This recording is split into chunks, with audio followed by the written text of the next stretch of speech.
Breaking the cycle to step forward. Authentic conversations from lived experience and a professional perspective in overcoming abuse with Chris Tuck and Beverley Ann. Hi, everyone, and welcome to Breaking the Cycle to Step Forward podcast with myself, Chris Tuck, and the lovely co-host, Beverley Ann. Welcome, everyone, and it is episode 61, and today we're talking about giving a voice to your younger self. Now, Bev, you brought this up as a topic of conversation. Where did you want to start with this?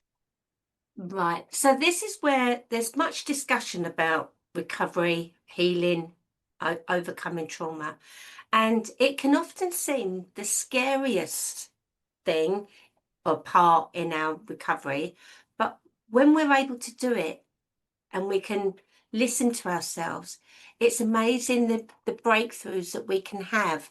And it's something that some people find, it's something that, well, quite a few people I know are scared of this part of the healing, but then once they're able to listen to themselves and listen to the voice of their younger self, it really gives them grounds to like really move forward.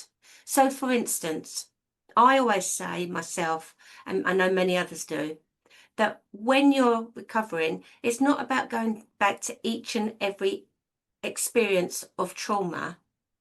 However, it's about being where you are today, but allowing your younger self, what is it you wanted to share at that time that you were unable to share?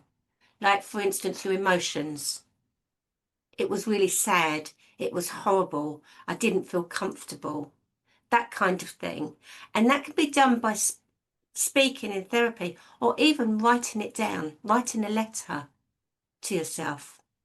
So can I just recap for everybody? If they are feeling stuck around a certain situation or a certain feeling, that you give a voice to it. So it's almost like I would say to my 9-year-old Chris, who had experienced a certain thing, felt a certain way, but didn't have the words, the vocabulary, didn't have the emotional intelligence to actually name and verbalize and analyze whatever it is, that as an adult, I can now go back and give all of that a voice, describe it, explain it how I want, and almost sort of like break down the strength of feeling, break down the lack of acknowledgement, and to validate that experience so that I can move on from it. Yeah. And that sounds really simple. And I know there's going to be, there's going to be people listening thinking, I can't do that. I can't do that. What does that even mean? What does it look like? So let's give an example. And you started to give a great example there. So, if we go back to your 9-year-old self, at that time, you're surviving that moment. So your emotions get shut down. Any feelings, you're disassociating or you're fighting or you're running. So our emotions get trapped. And we want to be heard. Everybody wants to be heard. And you yourself were trying to speak to people, but they weren't listening. Whereas now you're able to, if you wanted to, and your choice would be to either speak it or write it. Some people might do it through poetry or through music. But to actually say, how did that feel? Your younger self, how did it feel not to be heard? When you're telling the truth, it's frustrating, it made you angry, all those kind of things. And by being able to write them down, that's when, as an adult yourself, you can say, I hear you. Yeah. I'm here. Yeah, because if I remember back to being 9, Bev, and I can just give this example, when I spoke up about the sexual abuse outside the family home with that bus driver, I did speak up. The adults did believe me. We did report it to the police. There was an investigation, but because I was a child, I believe that the adults felt it was in the best interest just to close it all down and not ever speak about it ever again. But the way that I internalized that was, even though they said I wasn't bad at the time, I internalized the fact that there was silence all around it and no one ever asked me if I was all right, etc., etc. I internalized that as if I did something bad. Yes, exactly that. So by being able to give that space and your younger self saying that, I felt that I did something bad. It was my fault. No one's asked me how I was. You know, by being able to acknowledge that, as scary as that is sometimes, and it is scary, I'm not going to say it's not. Once you've done that, then you're able to say, okay, I hear you. I acknowledge you. And To your and younger to self, your yeah. younger self. And even, how are you feeling? Just Yeah. checking in. And this is the scary part sometimes, because sometimes what happens is well, not sometimes, what happens is you actually acknowledge those emotions and it can come out. Sometimes you don't feel it straight away. Sometimes I know I'm a reflector. So if I'm doing anything like that, that might not come out for a few days. Sometimes it might come out and you bawl your eyes out. But that's part of Yeah. the healing, part of the release, part of being acknowledged as a young child. This was horrible. I didn't like it. And I go back to like when I was 4 and the first time anything happened with my dad, and feeling it was really wrong, but hold on, this is my dad, and I'm told I need to respect my dad, and I love my dad. Do you know what I mean? And for me to actually even say that is uncomfortable as an adult because I don't love him. But at that time, I did love him and I looked up to him. But my intuition was telling me this is wrong, this is horrible, I don't like this, I want to go. And it made me for years really question my own intuition, and our intuition is there to keep us safe. But it was like, well, I must be wrong. And I've really had to work on that. But again, as a child and you've got your caregivers, you wouldn't think anything different, would you, than what you're living with? It's your normal. And we spoke about this many times before. So when you've got these conflicting things going on, you do love your parent, then you obviously, some people don't like what those adults are doing to them, but some children physiologically don't have any control over how they respond in those crimes of sexual abuse, assault and rape. So their bodies may be showing them that they're enjoying it. And this is no judgment. This is just biology, physiology. And then there's conflict all around that. Well, I know it was abuse potentially, especially as an adult, but I remember, not me, but some people say, I remember that I enjoyed it. And there's all of this conflicting narratives going on for victims of sexual abuse, let alone the judgment that comes outside from society. And we've spoken about this many occasions on different podcasts about how should we feel. Well, Yeah. no one knows because we're all going to feel different. However, we also know that if we enjoyed it or not, there's no right way of responding because you will just respond how you respond. And if you do have different thoughts and feelings about, are you gay, are you straight, I enjoyed it so it must be okay, am I going to be abuser because I've been abused, any of those kind of thoughts, we should be able to know that we can get help and support around all of that. But there seems to be a chasm in getting access to that information, that if you've gone through this, you may be thinking and feeling this, and it's okay to think and feel that way, but here's your help and your support. And that is something, giving a voice to our younger self is so important because even today, and this is a bit of a rant, there is not that information Yeah. publicly aware, No. Yeah. and I'm not diminishing any abuse in any way. But if we look at, say, road safety, I'm just Yeah. giving an example, so I don't want to offend anyone. We've grown up with information about what's safe, what's not. You Yeah. know, even yesterday, I saw somebody was upset because their child, there was a discussion in their young school about keeping safe. And they were like, I not having my child participate in that. You're Yeah. sexualizing my child. And I'm like, no, sadly, it's not to sexualize your child. It's to say that your body is yours. It's Yeah. okay. If something feels wrong, then it is wrong for you. It's part of prevention and protection, isn't it? And we just Yeah, want to reiterate that in the UK, any sexual activity with a child under the age of 16 is a crime. yeah, They cannot consent. yeah, Full stop. How that child then responds to anything they go through is just going to be normal for them. And they need help with trying to decipher their thoughts and feelings around what has happened to them. And we need to, as a society, make sure that we talk about all of this so that they don't grow up like Bev and like many other victim survivors out there, questioning their sexuality, their response, what they are going to go on to do or not, how they live their lives through coping mechanisms, whether they're negative or positive. We need a balance, and often we are on one end of the spectrum or the other.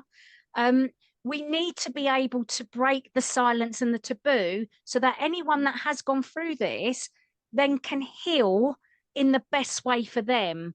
But whilst we haven't got that information and the understanding there, then we are all going to grow up with confusion around and conflicting emotions and information around all of this. Is that fair to say? absolutely, Chris, and so well said. Because at the end of the day, what's really sad, and I see it a lot even today, that when young people speak up, it's still an evidence-based crime. That people want the evidence, they want to listen, they don't want to. They, it's the only crime that we question the Yeah, victim. yeah, yeah. If someone's been punched in the street, we don't say, oh, are you sure you've been punched? Yeah, where's the video evidence? Where's this? Where's Yeah. that? But when it comes to sexual abuse, we do question the victim. We don't question the perpetrator.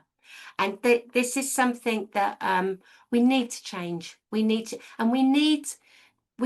that public information everywhere about how to support someone as well who is speaking up. Yeah, yeah. So, I've been writing posts on the ICSA recommendations for 8 days now. So I've got 12 more days to go. But ICSA recommendation 4 is all about the public awareness campaign. And I can't reiterate this enough, that this needs to happen like quite pronto. Well, it should have happened yesterday, like decades ago. Yeah. Just like the drink driving campaign, the Yes. seatbelt campaign, Yes. the crossing the road campaign. We all need access to this information publicly so that we don't have to keep having these conversations, Bev, Absolutely. Can I just share with you the Gabor Mate stance perspective on trauma, and then we can discuss this further and take it back to how would you speak to your younger self? Yeah. Is that all right? So Gabor Mate, if you don't know him, is a physician and author. He speaks extensively about trauma, especially in relation to addiction, mental health, and physical illness. His perspective is trauma is not only about what happens to you, but about what happens inside you as a result of what has happened. So some of these key ideas: trauma is not the event itself. It's it isn't just the external bad thing, e.g. abuse, neglect, or loss, but it's the internal wound that is left behind.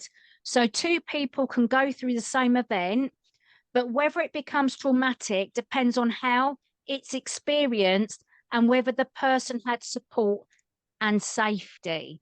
So when someone discloses like I did, even though those caregivers around me probably felt that they did the right thing at the time, it left that wound within me because no one spoke to me about it. It almost was that thing that happened and then there was pushed under the rug, under the carpet. So there's the wound that was left. Yes. Yeah. And yeah. And that perfectly explains it about why it's important to listen and acknowledge your younger self, because that's still in your body. That doesn't leave. That doesn't, that younger self is a big part of you. I remember a young person saying to me, I can't wait to be an adult and leave my childhood behind. I felt that. I did that masking for 16 years for exactly that reason. Yeah. And I think that's a big reason, big part of why disclosures happen so much later, because I did the same as well. I'm an adult now. That's my childhood, that's gone, and you're trying to distance yourself, but you can't. You're the same people. Hold that thought. Trauma disconnects you from yourself. This is Gabor Mate. He often says trauma is disconnection from the self. In order to survive overwhelming experiences, people suppress emotions or disassociate and later lose touch with their authentic feelings, needs, and identity. And that comes back to everything that we've shared so far. Yes. Yeah. And isn't it ironic that it's our biggest fear, and I'm speaking on behalf of myself, and I know it's for a lot of people, it's our biggest fear to actually listen to our younger self, because it's like, what am I going to hear? Whereas actually, we're constantly suppressing it. It's always there. And that's where addiction comes from, because it's like, I don't want to hear it. I couldn't have written this any better. Addiction is rooted in trauma. Mate argues that addiction is not a choice or a genetic disease, but a coping mechanism to soothe pain. Instead of asking why the addiction, he asks why the pain. And he links that pain almost always to trauma. And there again, we were talking about the wounds that are left behind because of the people around you not doing the right thing. And sometimes they don't know what the right thing is. So the right thing in a certain period of time might have been the right thing then, but it wasn't the right thing for the person. Absolutely. And I get very frustrated. We hear it time and time again. And I know we've said this before, but when you hear the comments, oh, that happened a long time ago, or how do you know it's true? They're just saying it. Do you see what I mean? Yeah. Or like because the adult's a really upstanding person. Oh no, they're really lovely. Do you see what I mean? They wouldn't do that. And no one's thinking, well, hold on, what support are you giving to this child? I just want to go back to one thing as well that you said earlier about that at 16, under the age of 16, it's a crime because they're not deemed old enough to give consent. There is still a grey area as well, because you can have someone who's 17 who's being groomed by a much older person, and we're not going to go into different semantics because we've covered that off as well, but that is huge, because 17 is only a year away from 16, even 19, 20. And if someone's a lot older or in a position of authority, yes, legally they can give consent, but that doesn't mean to say that they feel they're able to say their true feelings. You can be a vulnerable adult up to the age of 25, and you can be a vulnerable adult for life if you've got a disability which doesn't allow you to be able to stick up for yourself, protect yourself as an adult. So there are, as you said, all of these other nuances and semantics, but we are talking about most of this child sexual abuse happening from the age of 4 to 11. Yeah, that's what the stats show, especially in the home environment. So that is why I was driving home 16. Yes, absolutely. You cannot consent. And you rightly pointed out there are these other areas that we need to keep in mind. Now, Bev, I know this is your area of expertise. So Mate goes on to say, trauma can manifest as illness. In books like When the Body Says No or The Body Keeps the Score, he explains how unresolved emotional stress and trauma can contribute to chronic illness, autoimmune disorders, and other physical conditions. Yeah, and it's neurologically based. When you say and psychosomatic, when you say those words, sometimes people are like, "Oh, it's just in the mind." No, it's not. These are physical, real physical pains. Always has to be checked out medically just to make sure that there isn't some disease going on. However, there's so much research and it's continuing. And we also did that episode with Dr. Howard Schubiner, one of our podcasts. So anyone listening, go back and listen to that one as well. But that's where, in our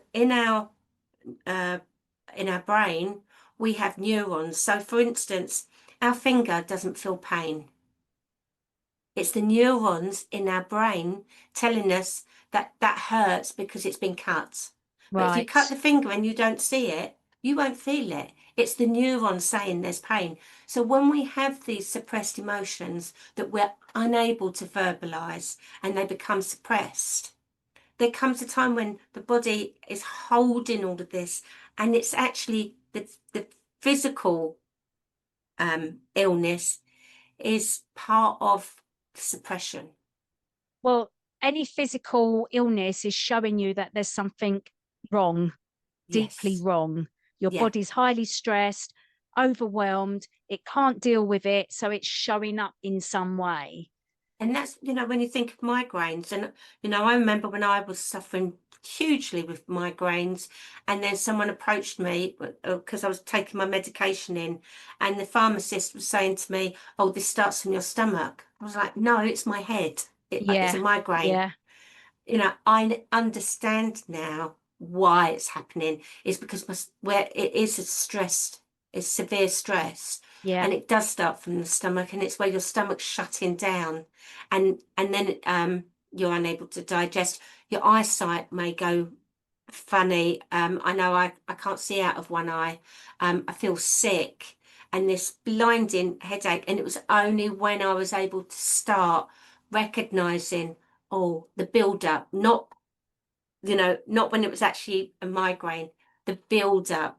And again, this is about being able to acknowledge ourselves and listen to ourselves and listen to our body, which I'm not saying that, just because you've listened to this, you're going to start doing it. But there are some fantastic books out there. Gabor Mate. Sorry, got my words around the wrong way. And as you said, Dr. Bessel van der Kolk, The Body Holds the Score, or Dr. Howard Schubiner, Unlearn Your Pain. I could go on, the list is endless. There's so many, and we'll put some of the books in the writing underneath, but it's a very interesting read, and I would say it is good to read because you're informing yourself. When you inform yourself, it really gives you that, and we've said this before as well, knowledge, and knowledge is power in the best way. Helps you to understand. 100%. Now, he says, going back to our speaking to your younger self or acknowledging what's going on, healing comes through reconnection. So there's a reconnection with your adult to your younger self that we're talking about. And he's saying healing trauma involves reconnecting with self and others and with the body. And there's so many survivors that I've personally worked with over the years that have just said, they don't feel like they're in their body. They don't feel like they've got control of their body, that they just feel really disconnected. And he emphasizes that people don't need to be fixed, but rather need conditions that allow their natural self-healing capacity to emerge. Yeah. And that's beautiful. And that comes back down to nurture. Yeah. And the self-care.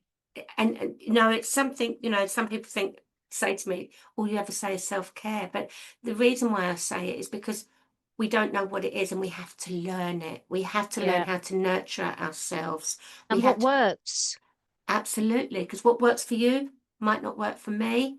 And also recognizing, you know, like earlier on, we were doing a recording and we had to stop because my brain couldn't take it on.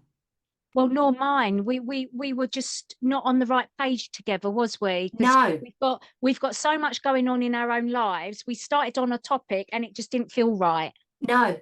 And but it's okay. Yes. And it's about acknowledging that. So, and then when we finish this, I will take time away to sit quietly.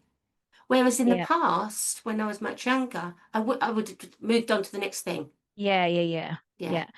Just to finish up this particular section, he said childhood experiences, this is Gabon Mate again, are central. He highlights that trauma often begins in childhood, sometimes not through overt abuse, which we talk about, obviously, because our topics are mental abuse, physical abuse, neglect, sexual abuse. So these are overt.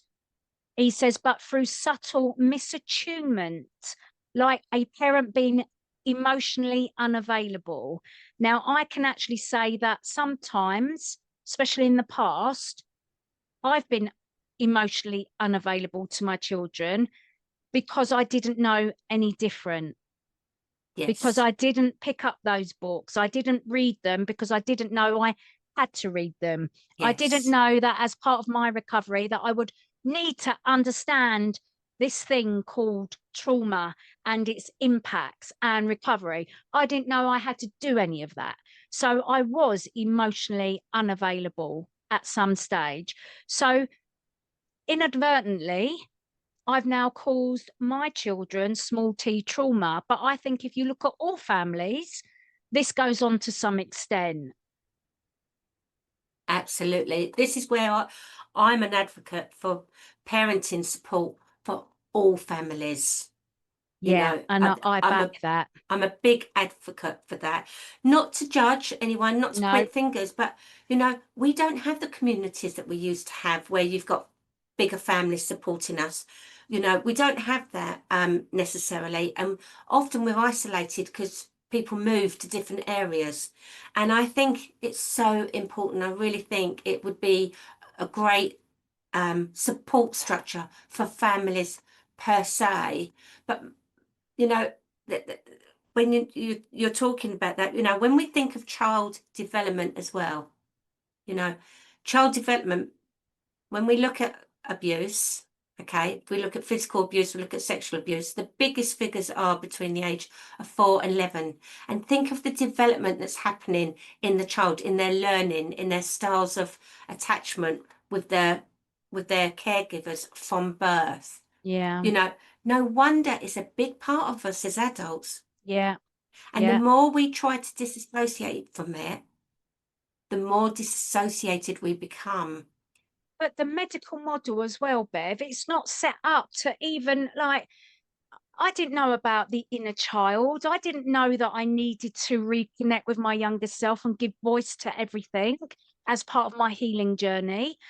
Because the medical model just doesn't even look at that.